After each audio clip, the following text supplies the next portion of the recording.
The letter had my full name on it. The problem was, according to the date on the envelope, it had been waiting for me since I was 18. I found it on a rainy Tuesday afternoon in Providence, hidden beneath the false bottom of a walnut writing desk that had survived more lives than I felt capable of living. At 58, I restored old paper for a living. Letters, diaries, maps, marriage certificates belonging to people who had promised forever and become history anyway. I liked damaged things because they came with instructions. Humidity could be controlled. Torn fibers could be repaired. Acid could be neutralized. Human beings were less cooperative. My marriage had ended quietly after 31 years, and my former husband died 2 years later. Grief arrived wearing guilt, which was inconvenient because I had already spent enough time wondering whether leaving him had made me selfish. Since then, I had built a life around careful routines. Coffee at 6:30, work by 8, dinner alone, classical music while I read. Nothing unexpected, nothing requiring courage. The desk arrived from an estate sale outside Newport with a request for conservation before auction. Its leather surface was cracked, one drawer stuck badly, and the brass hardware had turned almost black. I spent 3 hours removing dust and examining old repairs before noticing the drawer was nearly half an inch shallower than its exterior suggested. A hidden compartment was not unusual in furniture that old. What waited inside was one cream envelope, yellowed edges, my name written across the front in faded blue ink. Evelyn Marie Carter. I stopped breathing for a second. Carter was my maiden name. Marie rarely appeared anywhere except legal documents, and almost nobody had called me Evelyn Carter since I was 23. I turned the envelope over. The seal was intact. In the upper corner someone had written June 14, 1986. I was 18 that summer. I remembered working at my father's hardware store, borrowing my mother's station wagon, and believing adulthood was a destination I would reach if I followed the correct road.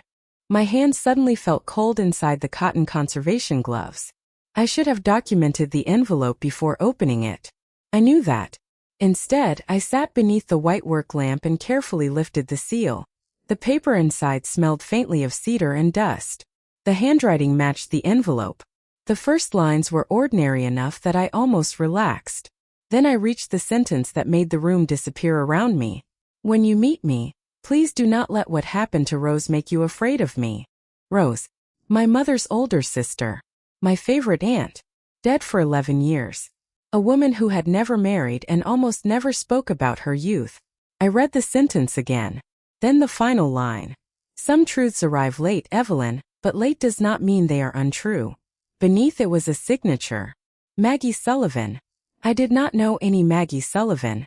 At least I thought I did not. I searched the name before I could talk myself out of it. The first result was a rare bookstore less than 4 miles from my conservation studio. Sullivan Rare Books. Owner Margaret Sullivan. There was a photograph beside the listing. A silver-haired woman stood behind a wooden counter, smiling as though the camera had interrupted a private joke. I stared at her face, then at the 40-year-old letter beside my hand. Margaret Sullivan was alive. And somehow, decades before I knew she existed, a letter bearing her name had been waiting for me. I did not call the bookstore. Calling would have given me time to invent a reason not to go. So at 3:15, I placed the letter inside an archival sleeve, locked my studio, and drove through steady rain toward the east side of Providence. Sullivan Rare Books occupied the ground floor of a narrow brick building between a bakery and a tailor shop. A brass bell sounded when I opened the door. The place smelled of old paper, polished wood, and coffee. Books climbed nearly to the ceiling. A woman stood behind the counter examining a leather-bound volume beneath a green-shaded lamp. She looked up. The photograph had not captured her eyes. They were gray, clear, and unexpectedly warm. Silver threaded through her dark hair, which she wore loosely at her shoulders. "Can I help you?" she asked. "Are you Margaret Sullivan?" "Only when someone is selling me something expensive. Otherwise, Maggie works." I almost smiled. "My name is Evelyn Carter." The change in her expression was small, but unmistakable. Her fingers stopped against the book. "Carter." "Yes." I removed the archival sleeve from my bag. "I found something this afternoon." Maggie stared at the envelope before I even placed it on the counter. Color seemed to leave her face. Where did you get that?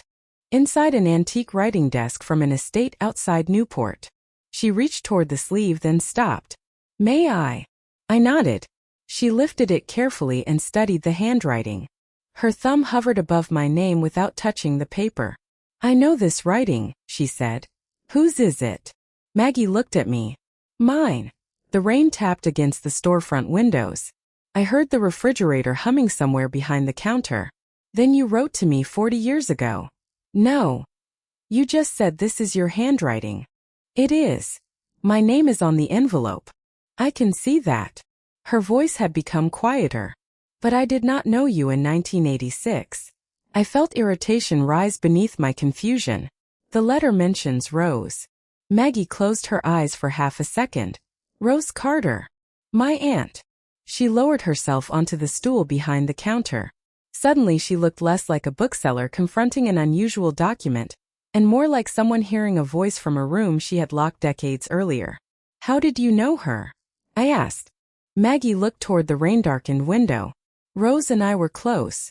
How close? That is a longer answer. I have time. Her gaze returned to the envelope. This desk. Walnut, probably late 19th century. Green leather writing surface. My stomach tightened. Yes. Small brass keyhole shaped like a shield? Yes. Maggie exhaled slowly. It belonged to Rose. I stared at her. My aunt had owned plenty of furniture, but I had never seen that desk. How could you possibly know that? Because I helped her buy it. Maggie stood and walked toward a locked cabinet at the back of the store. She opened it, removed a flat archival box, and brought it to the counter. Inside were photographs, receipts, and several bundles of letters tied with faded ribbon. She selected one photograph and placed it in front of me. Two young women stood beside the ocean, laughing into the wind. One was Rose at perhaps 25. I recognized her immediately. The woman beside her was Maggie. On the back, in Rose's handwriting, were 4 words and a date. Newport. June 14, 1986. The exact date written on my envelope. I looked up. Maggie was watching me carefully. There is something you need to understand, Evelyn, she said. I wrote those words. I just never wrote them to you. For several seconds I could only stare at Maggie. That sentence makes no sense. I know. You recognize the handwriting. You recognize the desk. You knew Rose.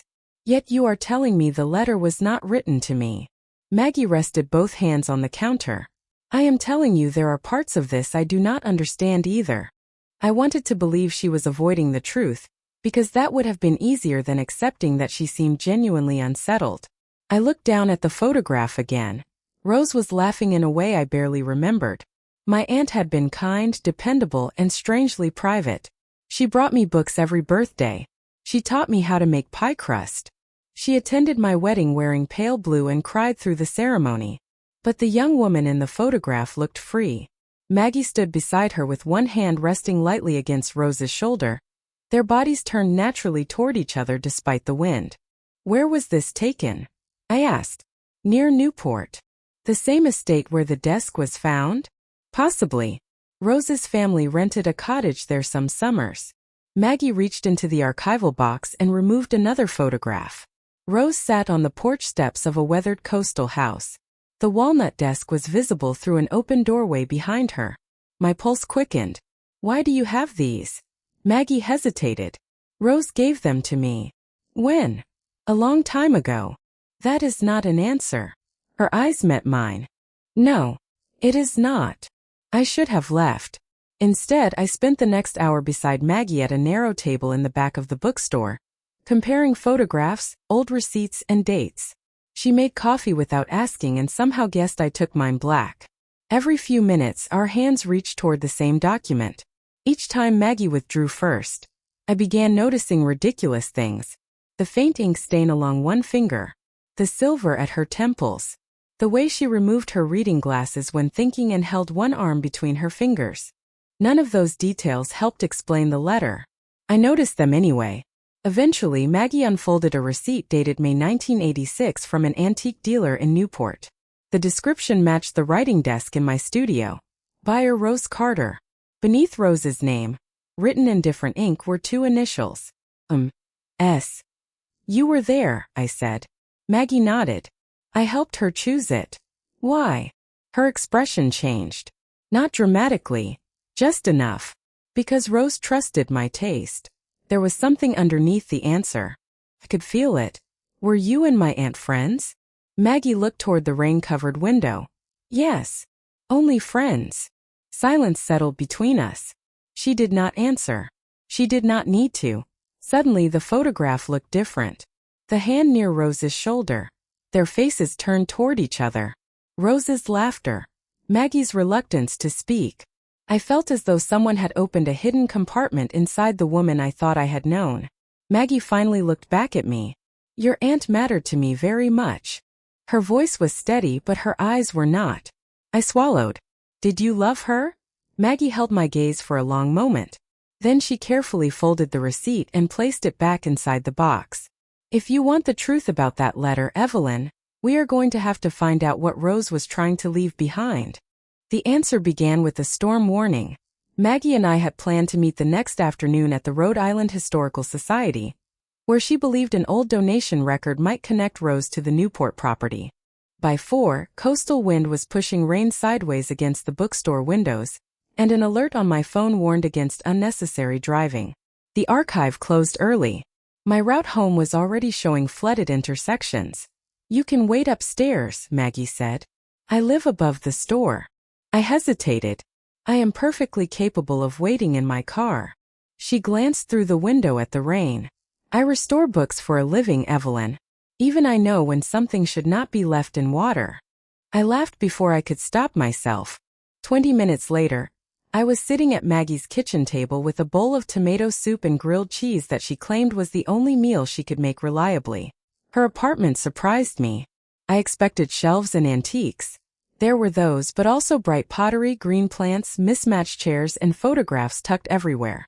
It felt lived in rather than arranged. Rose would have liked this place, I said. Maggie became quiet. She liked rooms that looked as if people were allowed to make mistakes in them. I looked around.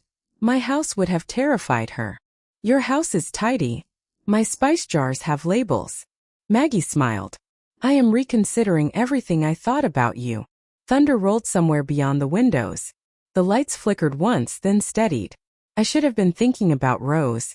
Instead, I noticed how Maggie wrapped both hands around her coffee mug. You never answered me earlier, I said. About loving her. Maggie looked down. Yes. One word. No performance. No attempt to soften it. Rose was the first woman I loved. I felt something shift inside me.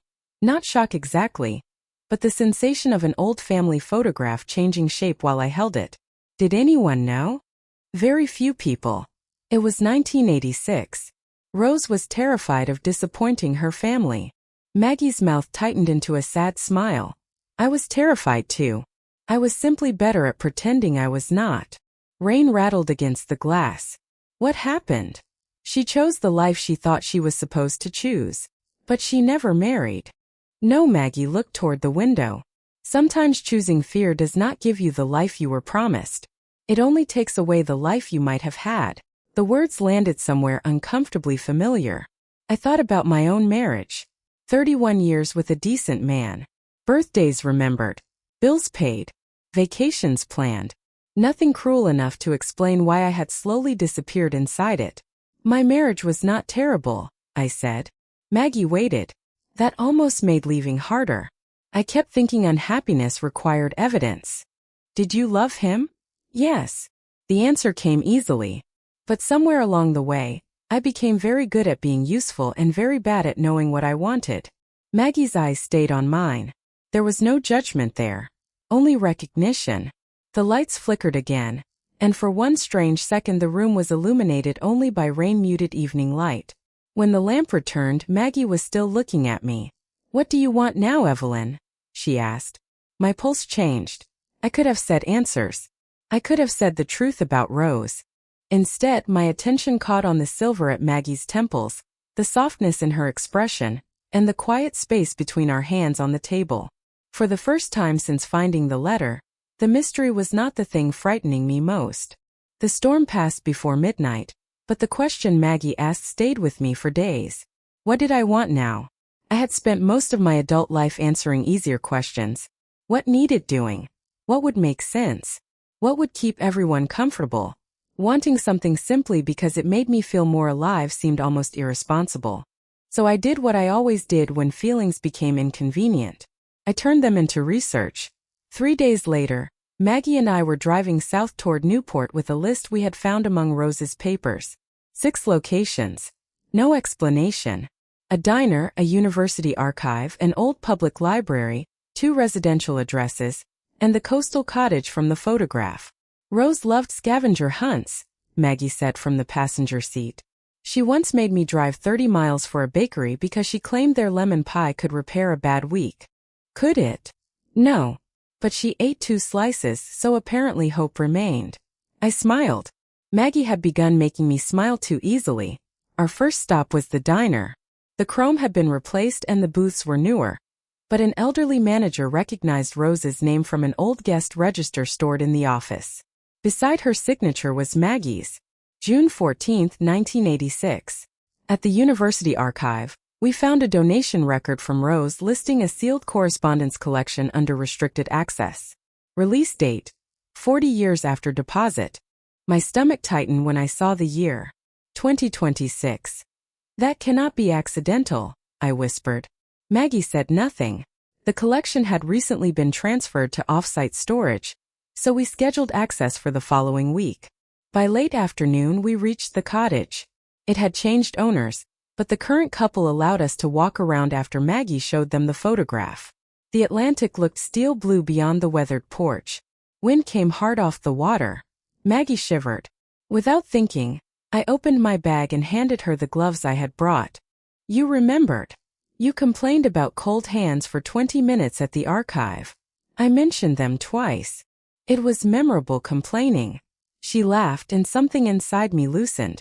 We stood beside the porch railing where Rose and Maggie had once been photographed. Maggie looked toward the ocean. I thought coming back would hurt more. Does it? Different things hurt now. She looked at me when she said it. I suddenly became very interested in the horizon. On the drive back we stopped for coffee.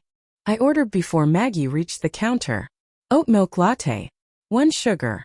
You remembered, she said again. I shrugged but my face felt warm. That evening we returned to the bookstore and spread copies of our discoveries across the back table. Maggie reached for the donation record at the same moment I did. Our fingers touched. Neither of us moved. It was nothing.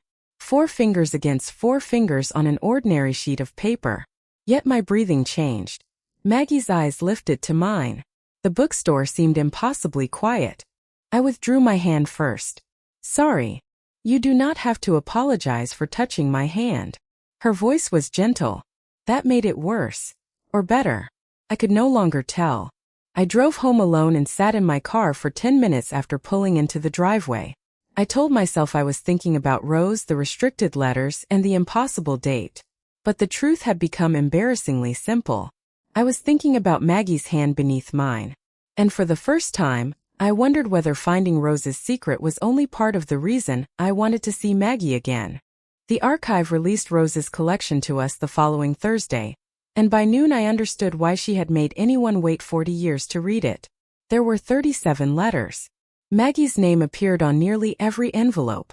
We sat together beneath the quiet fluorescent lights, wearing cotton gloves, while the past opened 1 page at a time. Rose had been 26. Maggie had been 21. They met at a summer lecture in Newport and spent 3 months inventing reasons to be together. Bookstores, coffee shops, long drives along the coast. Ordinary places made important because the other woman was there. I watched Maggie read without asking what she remembered.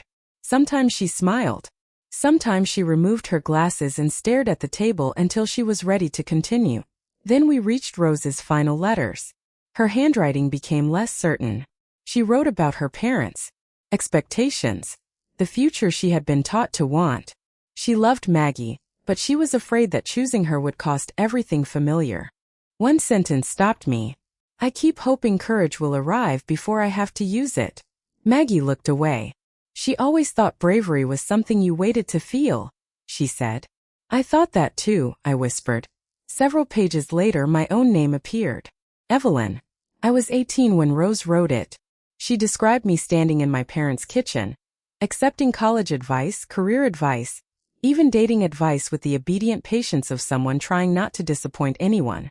She is becoming so good at being who everyone expects that I am afraid she will forget to ask who she is. I read the line twice. My throat tightened. Rose had seen something in me before I had language for it.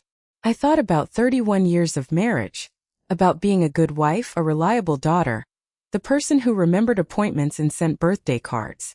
None of it had been false. That was what made the truth complicated. I had loved my life and still somehow misplaced myself inside it. Evelyn. Maggie's voice was soft. I looked up. Her eyes held mine across the table. Rose was not predicting your life. It feels like she was. She was recognizing a fear she already knew. I took off my gloves because my hands had begun trembling. Maggie did the same. Her hand rested near mine, close but not touching. Did you ever stop loving her? I asked. Maggie considered the question. I stopped waiting for her. That is not the same thing. No, she smiled sadly. But eventually memory becomes a room you visit instead of a house you live in. Something about that sentence broke through me. I reached across the few inches between us and covered her hand with mine. Maggie became completely still. Thank you, I said. For what? For letting me see her. Her fingers turned beneath mine until our palms met. The warmth of her hand traveled through me with startling clarity. When we left the archive, rain had begun again. Beneath the stone entrance, Maggie stood close enough that I could see tiny silver strands near her cheek. Neither of us moved toward the parking lot. Evelyn, she said, and my name sounded different in her voice. I looked at her mouth, then back at her eyes. For one suspended second, I wanted to close the distance. I almost did. Then fear arrived before courage. I stepped back. Maggie's expression softened, but she did not follow me. I am sorry, I whispered. Do not be. She opened her umbrella. You should never have to apologize for needing time. As I watched her walk toward her car, I understood something Rose had spent 40 years trying to teach me. Fear had not stopped me from wanting Maggie. It had only stopped me from admitting how much. I spent the next 2 days pretending the almost kiss had not changed anything. Then, on Saturday morning, I returned to my studio and placed the original envelope beneath the magnifying lamp. Work had always been the place where emotion surrendered to evidence. Paper had fibers. Ink had chemistry. Dates left traces. I told myself I was checking the letter because I was a conservator, not because Maggie's voice had followed me home from the archive. Under magnification, something bothered me. The envelope showed the oxidation and where I expected from 4 decades of storage. The writing inside did not. I adjusted the light, checked the ink again. Then I tested a tiny area using a non-invasive method I had trusted for years. My stomach tightened. The paper could have been old. The ink was not. I repeated the examination twice. Same result. Whatever year those words had been written, it was not 1986. I drove to Sullivan Rare Books before I could lose my nerve. Maggie was shelving books when I entered. She smiled when she saw me, and for one painful second I wanted to forget what I knew. You came back, she said. I placed the archival sleeve on the counter. Her smile disappeared. The envelope is old, I said. The ink inside is much newer. Maggie went still. Evelyn. How much newer? She looked down. That was my answer. You knew. Yes. The word landed harder than I expected. When did you write it?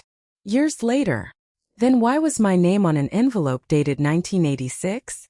Maggie pulled out the chair behind the counter but did not sit. Because Rose wrote your name on it. I stared at her. Rose gave me that envelope the summer we separated. It was empty. Why? Maggie took a breath. She told me that someday the desk would belong to you. She hoped you would find the compartment. She said if that happened, and if you came looking for answers, I should tell you what she never managed to say. So you wrote a letter pretending it came from 40 years ago. I wrote on old paper and put it inside the envelope Rose gave me. I should have told you immediately. Why did you not? Because when you walked into this store, I was looking at someone Rose had described to me when you were 18. And then I started getting to know the woman you actually became. My chest tightened. Was any of this about me? Yes. Or did I just arrive carrying Rose back into your life? Maggie flinched. You are not Rose. Then why did you let her speak through you? Silence. I hated how much I wanted her to give me an answer that would make everything simple. She could not. Everywhere we went, I said. Every letter, every memory, every conversation. Was I supposed to fall in love with you because Rose regretted not doing it herself? Maggie's eyes widened slightly at the words fall in love, but she did not use them against me. No, her voice was quiet. That was never what I wanted. But you decided what truth I was ready for. Yes. She swallowed. And I was wrong. I looked at the woman whose coffee order I knew, whose cold hands I remembered, whose laugh had somehow entered the quietest parts of my life. That made the deception hurt more, not less. Maggie stepped closer, then stopped several feet away. I am sorry, Evelyn. I believe you. Tears burned behind my eyes. That does not mean I can stay. She nodded once. She did not reach for me. She did not ask me to forgive her. I turned toward the door. My hand was already on the brass handle when Maggie spoke. Rose may have brought you here, she said. But she is not the reason I wished you would come back. I closed my eyes. For one terrible second I almost turned around. Then I walked into the cold Providence afternoon and kept going. For 3 weeks I did not see Maggie. I went to work. I repaired a 19th century family Bible, stabilized a collection of Civil War letters, and answered emails with the calm efficiency people had always admired in me. At home, I labeled a new jar of cinnamon and hated myself a little for proving Maggie right about my kitchen. I missed her in embarrassingly ordinary ways. I missed having someone challenge my conclusions. I missed her oat milk latte sitting beside my black coffee. I missed the way she said my name when she was about to tell me something I did not want to hear. Most of all, I missed the version of myself who had existed around her. Curious, uncertain, awake. That frightened me because it meant I could no longer blame Rose for everything I felt. One Thursday afternoon, I left my studio and found Maggie standing beneath the awning across the street. She did not approach me. She simply held out a cream envelope. New paper. Clean edges. My name written across it in the handwriting I now recognized immediately.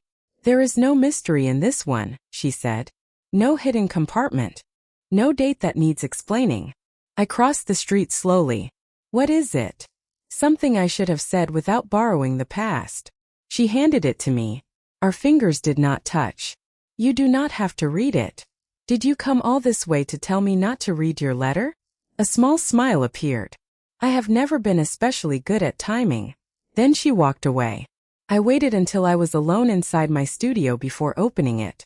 The first sentence made me sit down. Maggie wrote that Rose had been one of the great loves of her youth, but memory was not the same as desire. She wrote that the woman she had come to wait for at 3 in the afternoon was the one who corrected her dates, remembered her coffee, carried gloves because her hands got cold, and looked at damaged paper as if patience could save almost anything. She wrote that she had noticed when I laughed more easily. She had noticed when I stopped apologizing before asking personal questions. She had noticed me. Not Rose's niece. Not an 18-year-old girl described in an old letter. Me. Near the end she wrote, Rose gave you a path to my door. Everything after you walked through it belonged to us. I pressed my fingers against my mouth and read that sentence again. Then came the part that hurt in a different way. Maggie said she would not contact me again unless I wanted her to. She would not turn affection into another expectation I had to satisfy. For once the choice would be entirely mine. I carried the letter home that evening and placed it beside the antique one on my dining table. One represented a woman who had loved me enough to worry about the life I might choose. The other came from a woman asking me to choose nothing except what was true now. I sat there until midnight. No husband to consider. No parents to please. No aunt directing me from the past. Just me, Evelyn Carter, 58 years old, terrified by how much life could still change. The next morning, I put on my coat before I could create another argument against myself. I drove into Providence with both letters in my bag. When Sullivan Rare Books appeared at the end of the block, my heart began pounding. This time I did not mistake fear for a warning. I parked the car, crossed the sidewalk and reached for the bookstore door. The bell above the bookstore door sounded, and Maggie looked up from behind the counter. For a moment neither of us spoke. She wore her reading glasses low on her nose, and a half-finished cup of coffee sat beside an open book. Everything looked ordinary. I think that was what finally gave me courage. Love did not always arrive with certainty. Sometimes it waited quietly inside an ordinary Friday morning. Evelyn. Maggie removed her glasses. Hi. My voice shook, so I tried again. I brought something. I placed both letters on the counter.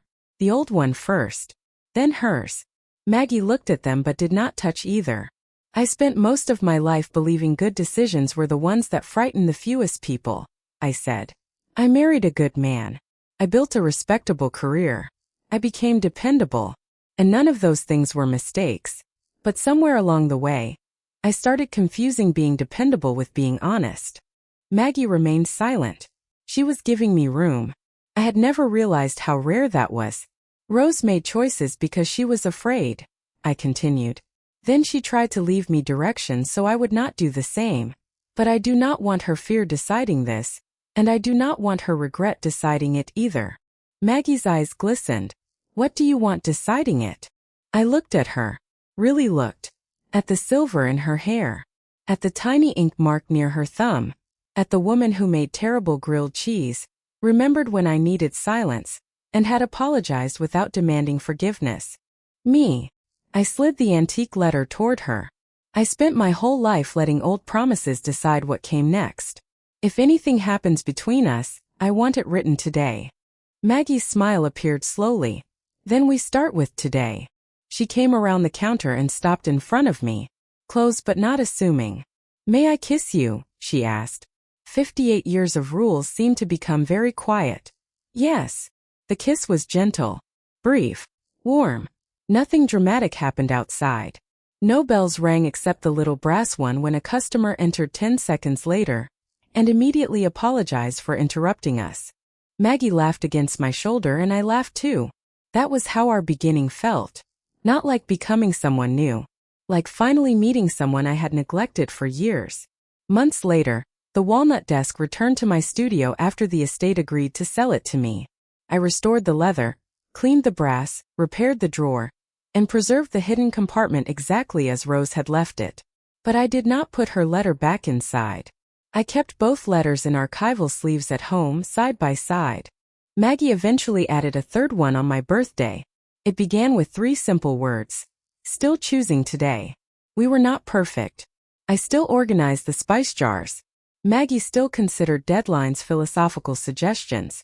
We disagreed about restaurants, furniture, and whether 7 houseplants counted as reasonable. But every morning I understood something I had missed for decades. A life does not become authentic because it looks courageous from the outside. It becomes authentic when the choices inside it are finally your own. Rose had left me directions, but she could not make the journey for me. The past can show us where fear once led. It should never be allowed to choose where we go next. And if this story stayed with you, thank you for spending this time with us. Please subscribe to the channel and share this story with someone who might need the reminder that discovering a new truth about yourself does not mean your life began too late. Sometimes the most important chapter is simply the one you finally choose to write for yourself.